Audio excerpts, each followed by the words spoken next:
Hindi na ho eh. Hindi naman kailangan. Nag-usap na lang ho kami, tapos pinagsisihan niya yung ginawa niya. Tapos yun, pinatawad na siya ni Lola V. Ikaw naman, pinatawad mo ba siya? Aaminin ko sa inyo, Yaya ha.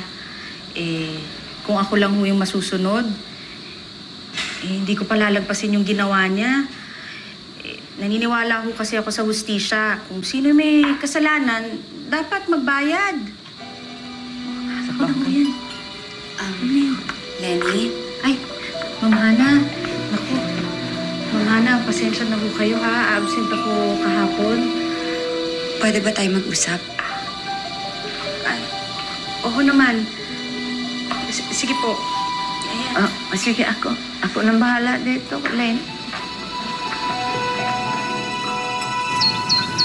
Gracie, ang sarap tumulong, no? Tignan mo, si Mang Juanito, tinulungan natin. Tapos naging mabait. Kaya dapat tulong lang tayo ng tulong. Kasi kapag tumulong ka, may napapasaya ka. Tapos yung sayang yun, napapasa niya sa iba. Kaya pasa-pasa lang ng happiness. Pasa. Okay. Kaya dito lang kayo kasi may dadating na kailangan ng tulong nyo. Tulong? Sino? Sabihin mo sa amin, tutulungan namin kahit sino. Basta! Pero kailangan na ng tulong nyo. Sige, mauna na ako. Sige. Bye-bye to kayo. Bye-bye! Bye-bye. Ninyo, ano yung sinasabi nun? Nagbibiro ba yun? Di, totoo yun. Kaya dapat hantay lang tayo dito Kasi baka may tulungan nga tayo.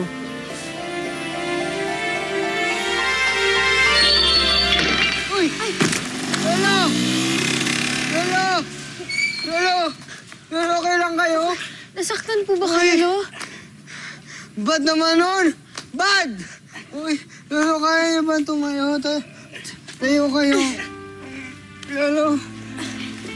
Okay lang ba kayo, Lolo? Ito po. Salamat sa inyo, ha. Ang babait ninyo. Okay lang ba kayo, Lolo? Oo. Lolo Ruben! Matmat! Hello, Matmat! Lolo Ruben?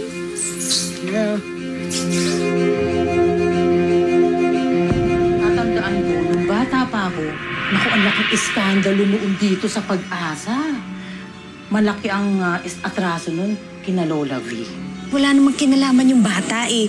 Yung lolo niya yung may atraso sa akin. Yun lang yun. Si Matmat wala. Kaya hayaan mo na siya. Lolo, kayo po ba yan? Matmat?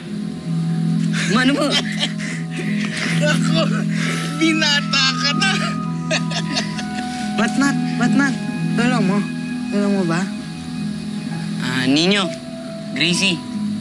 Lolo ko, si Lolo Ruben. Ay, Lolo Ruben. Lolo.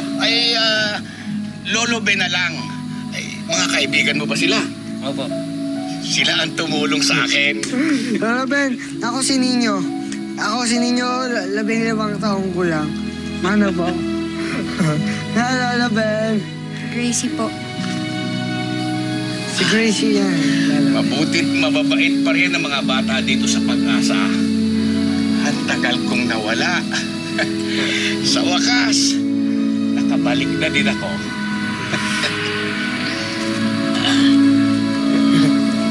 Lenny, dito tayo. Hana, mukhang masama ho yata yung sasabihin niyo sa akin eh. May problema ho ba?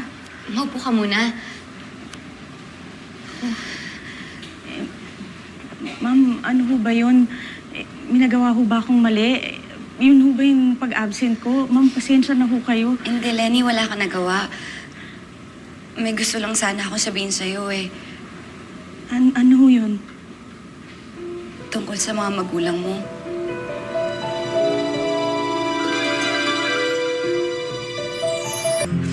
Anong sasabihin niyo tungkol sa nanay at tatay ko po?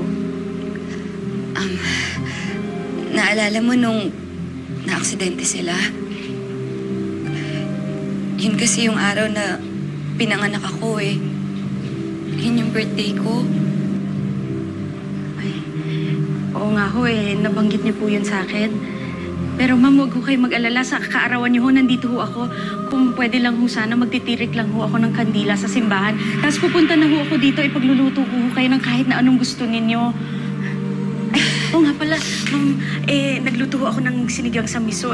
Gusto ko sanang tikman niyo Sabi ho kasi ni Yaya Asun, paborito niyo yun. Pambawi ko ho sana yun nung nag-absent po ako. Ma'am Hana. Ay, ma'am, si Yaya Asun! Yaya Asun, ano nangyari? Yaya Asun, tulong! Ano nangyari, Yaya Asun? Yaya Asun! Yaya Asun, ano nangyari sa'yo? Ano nangyari? Yeah. What happened? Is she dead? Humingi kayo ng tulong, dali! Higa sa semento! Wala po si Kuya Berto eh. Pinagpinagin si Lolo. Dali! Sandali. Iga natin siya doon. Higa natin doon. Sige lang. Iga natin siya. Sandali lang. Dapat kasi Lo, inantay mo na ako sa terminal eh. Kaya ko naman Kaya, muntik na nga ako kayo masagasaan. Oo nga, Hindi bale, dumating naman tong mga anghel na ito para tulungan ako. Ay, salamat ulit mga bata, ha? Walang anuman mo yun, Lo. Ganun naman mo talaga dito sa pag-asa kahit mo bata o matanda, nagtutulungan. Apo, Lolo, saka gusto namin tumulong Yung sabi ni Gracie, yung ano yun, pasa-pasa? Yung pasa-pasa. Happiness ninyo. Yun, yung pasa-pasang happiness. Gusto namin yun. Ay, nung maliit ka, nung huli tayo magkita, abay, ako pa umaalalay sa'yo. Natatandaan mo ba nung huling dalawin ninyo ako sa Palawan? Oh my God. Hindi na po masyado eh. Maliit pa po ako yun, pero naalala ko lang po yung luto niyo pong maruya. Maruya. Ano yung maruya? Mat-mat. Matamis ba yun? Masarap yun, oo. Matamis yun. Parang gusto ko na lalabin. O sige, sumama na lang kayo sa bahay at ipagluluto ko kayo. Talaga po? Yun. Hindi na. Naku, Lola Ben, hindi na po. Ngayon na lang ho kayo nakita ulit ni Matmat, makikagulo pa kami. Okay lang ho. Hindi na tayo pupunta na ni. Hindi, Gracie, okay lang. Mas marami, mas masaya. Oo, di ba? Mas marami yung mas masaya. Pero na. O, halina kayo. Gusto ko ng maruya. Ipagluluto ko kayo ng Gusto ko maruya. ng maruya. Makatikim kayo. Halika na, sakay na. Ay, salamat, Yaya Asun, at nagising ka na. Pinag-alala mo kami. Sige na, tayo ka na. Ayos na ho ba yun, Nay? Mataas po kasi yung BP ninyo kanina, kaya po kayo nahilo. Baka naman ho may kinain kayo o may ginawa kayo, kaya kayo nahilo. Ano po, naglinis kasi ako doon sa kwarto. Kaya naman ho pala eh. Pero... dapat to siguro na maghinay-hinay na ho kayo at baka hindi na ho kaya ng katawan ninyo matinding pagod. Mama Ana, sorry po, naabala tuloy kayo. Huwag na lang po kayong mag-alala. Okay na po ako.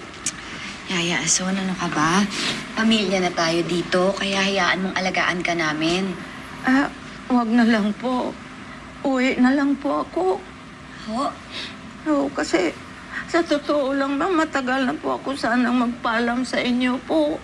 Kaya lang nahihiya po ako Buong buhay ko po nagsisilbi po ako sa pamilya nimo. Sa totoo lang, para na nga kita sariling anak yung mga sarili kong anak, hindi ko po naalagaan. Kaya lang po, hindi naman ako nagsisisi dahil mabait naman po kayo sa akin. Pero ngayon po, talagang mahina na po ako. Mukhang hindi na po ako makapagsilbi sa inyo. Kaya uwi na lang po ako Cebu, sa probinsya po. Tsaka gusto ko sana po na yung mga kamag-anak ko, maalagaan ko naman at magkasama man lang kami sa huling buhay ko. Magkasama man lang sila sa mundo. Yaya Asun, kung yan po yung gusto nyo, ayos lang po sa akin. Kaya lang, mamimiss lang po kita dito. Kayo rin. Maraming salamat, ma'am. Maraming salamat din po. Huwag ka na masyadong magkikilos. Kasi masama yung paharamdam mo. Salamat po. Salamat din, Dok, ano pa bang kailangan ni Yaya Ason? May binigay na ho ako sa kanya mga gamot kanina at may mga ire-reseta pa ako na kailangan niya pang inumin. Ano pa ho bang mga bawal sa kanya? Unang-una na ho yung mapagod, syempre. Gaya ho ng ginawa niya kanina. Tumataas ho yung BP niya. Salamat po, Dok. Walang anuman. Mamimiss ko po kayo.